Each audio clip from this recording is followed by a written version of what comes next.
Welcome to Recent Past channel.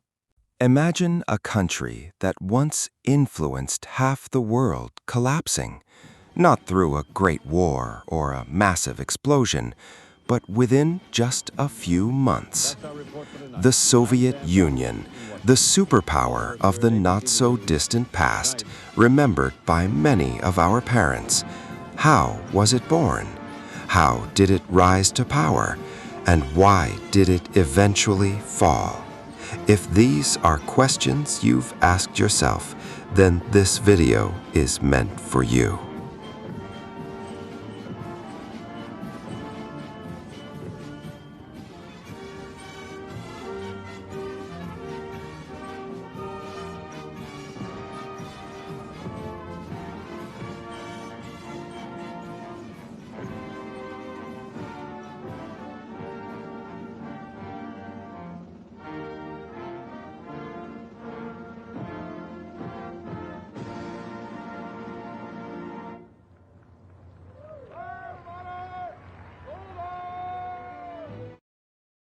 At the dawn of the 20th century, when history stood on the threshold of shaping a new destiny for humankind, the Russian Empire under Tsar Nicholas II had become the largest country on earth by land area, an empire of nearly 170 million people.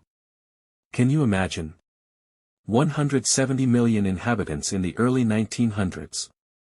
Yet, most of those 170 million lived in absolute poverty due to a mainly rural and backward economy.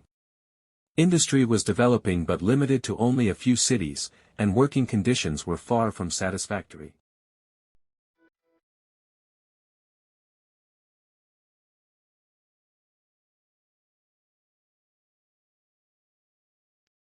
Despite limited reforms, Russia's political system remained autocratic. There wasn't even a single genuinely democratic institution. The defeat in the Russo-Japanese War, 1904 to 1905, and the bloody suppression of Bloody Sunday in 1905 severely eroded public trust in the Tsar. The Duma, a fragile parliamentary structure, existed in name only, with virtually no real authority or power. Things got far more interesting when, under such dire conditions, Russia entered World War I, one of the largest conflicts in history. Let's put it plainly. By joining that war, Russia essentially signed its own death warrant. Although millions were mobilized, the Russian army, poorly equipped and badly commanded, suffered disastrous defeats. Meanwhile, food and fuel shortages and weak organization on the home front pushed public discontent to the boiling point. When Tsar Nicholas II left for the front to take personal command, he made a fatal mistake. Can you guess what mistake that was? That decision left domestic affairs in Petrograd entirely in the hands of his wife, Tsarina Alexandra, who was under the influence of Grigory Rasputin. All these crises combined to create the perfect environment for what became the February Revolution. This revolution did not begin through organized political parties. It was sparked by striking female factory workers on International Women's Day in Petrograd. Their protests quickly turned into a mass uprising, and soon soldiers joined the demonstrators. Now, let's focus on the February Revolution, 1917. Within just a few days, the Tsarist government collapsed. Nicholas II, having lost the support of both the army and the nobility, abdicated on March 15, 1917. His abdication ended 300 years of Romanov dynasty rule. However, it also created a power vacuum. This vacuum gave rise to a new and unstable situation. On one side stood the provisional government, composed of liberal members of the Duma, whose goal was to establish a democratic parliamentary state and hold elections for a constituent assembly. On the other side, workers' and soldiers' councils, especially the Petrograd Soviet, were quickly becoming the real local centers of power and ideology. Provisional government, first led by Prince Lvov and then by Alexander Kerensky, made a fatal mistake. Which one? The decision to continue the war against Germany. This move, justified by the hope of Allied support and a desire to preserve national honor, provoked the anger of war-weary workers and soldiers, stripping the government of their loyalty. Despite the weakness of the provisional government, the Bolsheviks initially had little influence. But the return of Vladimir Lenin in April 1917 from exile in Switzerland marked a turning point. He issued his April Theses, calling for the immediate end of the war, the transfer of all power to the Soviets, and the nationalization of land. The resonant slogan, "Peace, Land, and Bread," quickly spread among the masses. Tensions heightened in the summer of 1917 after the provisional government's military failures and General Kornilov's unsuccessful coup attempt against it. The Bolsheviks, by arming their fighters known as the Red Guards and helping suppress the coup, bolstered their reputation as the true defenders of the revolution. They gained majorities in the key Soviets of Petrograd and Moscow. On the night of October 24 to 25, the Bolsheviks, under Lenin and Trotsky's leadership, launched a coordinated coup. The Red Guards and pro-Soviet soldiers seized strategic points across Petrograd and stormed the Winter Palace, headquarters of the provisional government, with little bloodshed. The government fell, and the Second All-Russian Congress of Soviets transferred power to the Bolsheviks and the left socialist revolutionaries. The first actions of the new Soviet government, Council of People's Commissars, included issuing the Decree on Peace, calling for an immediate withdrawal from the war, and the Decree on Land, which redistributed aristocratic estates to the peasants.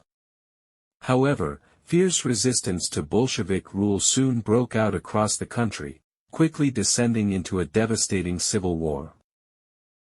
The Russian Civil War, 1918 to 1922. It was a multi-front struggle between the Red Army, Bolsheviks, and the anti-communist forces collectively known as the White Army.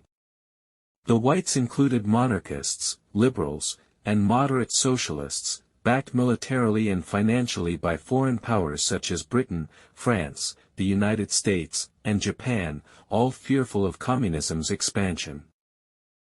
The Bolsheviks, controlling the central region, railway networks, and possessing centralized political organization, were able to mobilize superior resources. Leon Trotsky, as Commissar for War, transformed the Red Army into a disciplined and organized force. Both sides resorted to terror tactics. The Bolsheviks launched the Red Terror against class enemies, while the White armies committed brutal atrocities in their territories. During this period, the Bolsheviks implemented an economic policy called war communism, involving total nationalization of industry, a ban on private trade, and forcing peasants to deliver their surplus crops to supply the army and urban centers. These harsh measures led to widespread famines and revolts, such as the Kronstadt Rebellion in 1921. With the Red Army's complete victory in 1922, internal enemies were crushed, and Bolshevik control fully consolidated. In December 1922, the Union of Soviet Socialist Republics, USSR, was officially founded through the merger of the Russian, Ukrainian, Belarusian, and Transcaucasian republics, a federal state under a one-party system tightly controlled by Moscow. One of the most pivotal and fascinating periods in Soviet history was the era of Joseph Stalin. After Lenin's death in January 1924, a struggle for power broke out. Stalin, holding the strong bureaucratic position of General Secretary of the Communist Party, managed to prevail through temporary alliances and later by eliminating his chief rivals, including Leon Trotsky. He advanced the doctrine of socialism in one country, opposing Trotsky's idea of permanent revolution, and instead emphasizing rapid strengthening of the Soviet Union within its own borders. To achieve this vision, Stalin launched new policies in the late 1920s, ending the New Economic Policy, NEP, and initiating a massive program of forced industrialization. This effort was driven by a series of 5-year plans, which set astonishingly high production targets for heavy industries such as steel, coal, and machinery, often completely disregarding consumer welfare. Alongside industrialization, Stalin enforced forced collectivization of agriculture. The goal was to consolidate scattered peasant lands into large state-run farms known as kolkhozes and sovkhozes, providing resources for industry. This policy faced fierce resistance, especially from the kulaks, or wealthier peasants, leading to mass violence, expulsions, and executions. In Ukraine, resistance to collectivization resulted in the human tragedy known as the Holodomor, the Great Famine of 1932 to 1933. Due to forced grain requisitioning by the state, millions died, an event now widely recognized as genocide. Within the party and society, Stalin launched the Great Purge in the mid-1930s, a campaign of total elimination of old Bolshevik leaders, military officers, intellectuals, and anyone suspected of disloyalty, through show trials and secret executions. Millions more were sent to the forced labor camp system known as the Gulag. Great Patriotic War and the Cold War, peak of power following the Molotov-Ribbentrop Pact, 1939, the USSR annexed parts of Poland and the Baltic states. But in June 1941, Nazi Germany violated the agreement and launched Operation Barbarossa, a massive invasion of the Soviet Union. The conflict, known in the USSR as the Great Patriotic War, became the most horrific period in Soviet history. Despite staggering early losses, the Soviet Union managed to rally by relocating industrial resources eastward and mounting fierce resistance, most notably in the Battle of Stalingrad, 1942 to 1943. Eventually, the USSR played a decisive role in defeating Nazi Germany and celebrated victory with the capture of Berlin in May 1945. Yet this triumph came at an immense cost. An estimated 27 million Soviet citizens perished in the war. After 1945, Soviet influence expanded into Eastern Europe. Stalin installed subservient communist regimes across the Eastern Bloc, Poland, Hungary, Czechoslovakia, East Germany, Romania, Bulgaria, which rapidly led to the formation of two global power poles and the beginning of the Cold War. This era saw ideological, military, and technological rivalry, as well as the establishment of the Warsaw Pact military alliance, the Soviet response to NATO. The 1950s witnessed the nuclear and space arms race. The launch of Sputnik in 1957 and the sending of Yuri Gagarin into space in 1961 became key symbols of temporary Soviet superiority in these contests.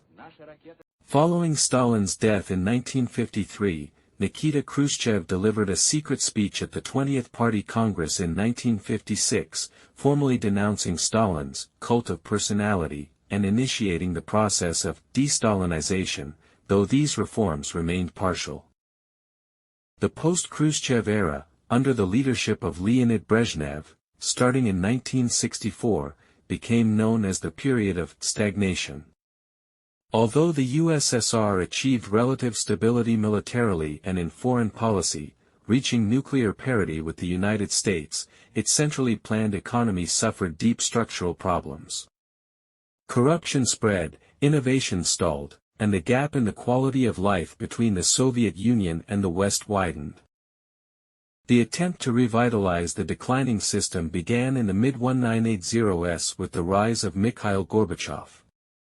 Gorbachev introduced two key policies: Perestroika, economic restructuring, aimed at introducing market elements and greater efficiency, and Glasnost, openness, which meant freedom of speech and reduced censorship. However, these reforms became uncontrollable. Glasnost allowed decades of pent-up grievances to surface, especially in the national republics. Gorbachev tacitly supported popular uprisings across Eastern Europe in 1989, allowing communist regimes to collapse without Soviet military intervention. Simultaneously, the Soviet economy, hampered by structural inefficiencies, could not respond to the reforms, deepening the economic crisis. The crisis peaked in August 1991 when Communist Party hardliners staged a coup against Gorbachev, which was ultimately defeated by public resistance in Moscow, led by Boris Yeltsin. This failure completely undermined central Moscow's authority. In December 1991, the leaders of Russia, Ukraine, and Belarus signed the Belovezha Accords, formally declaring that the USSR no longer existed. On December 25, 1991, Gorbachev resigned, and the Soviet flag was lowered for the last time. Now that we have reached the end of this video, it's appropriate to offer our conclusion. The history of the Soviet Union is a dual narrative. On one hand, the USSR achieved major successes in rapid industrialization, defeating Nazism, advancing science and technology, like the space program, and raising literacy rates and life expectancy compared to the Tsarist Empire. On the other hand, these achievements came at an unjustifiable human and moral cost. Political despotism, widespread repression, continuous human rights violations, the Gulag system, and catastrophes like the Holodomor cast a long shadow over the Soviet legacy. The fall of the Soviet Union in 1991 marked the end of a massive ideological experiment of the 20th century, an experiment that ultimately failed to meet both economic resources and fundamental human needs under its centralized control, leading to internal collapse. Finally, I hope you enjoyed watching this video. If you are interested in history, please subscribe to our channel.